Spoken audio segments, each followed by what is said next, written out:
That sectarian fighting is growing more fierce to the north of Baghdad. That's where Sunni extremists are taking control of more territory. And now there's more outside help to stop that advance.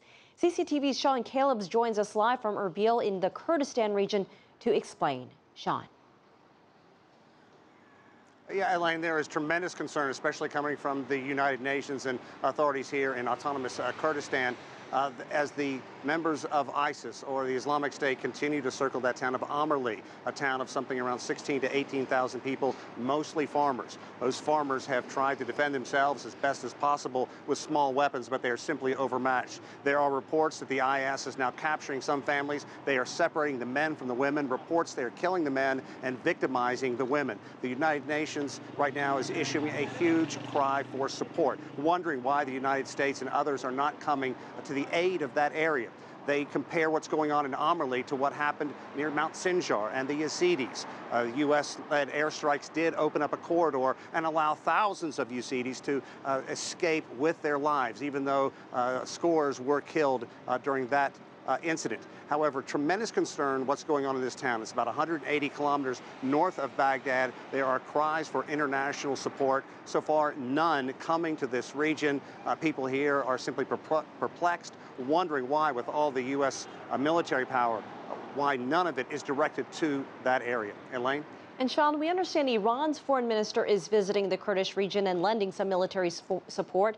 What can you tell us about that visit? Yeah, there was a joint conference today with the President Barzani, and the Iranian foreign minister up here today.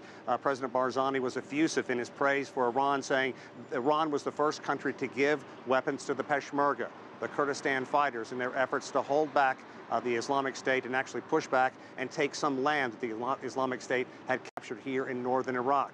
The foreign minister from Iran went on to say that, look, this is going to be a regional fight, encouraging Syria, Turkey, Iran, and all the countries in this region to band together, saying they have a lot more in common with each other right now than they do with the Islamic State, saying the Islamic State has victimized the Yazidis. They have victimized minorities in this country. They've victimized the Shiite. They have even victimized the Sunni. So trying to get this region to really rally behind what is going on here in Kurdistan with the Peshmerga leading the fight.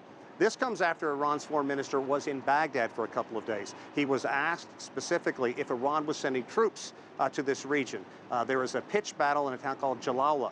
That is a town that is about 30 kilometers from Iran. There are reports that Iran had sent troops across the border to aid the Kurdish fighters. Iran's foreign minister says that simply is not the case, saying he is going to supply weapons to the Peshmerga. What we're hearing is there's some artillery, in some cases simply pistols, but they're doing everything they can to try and arm these lightly armed Peshmerga fighters as they continue to try to break the stranglehold the Islamic State has in this region.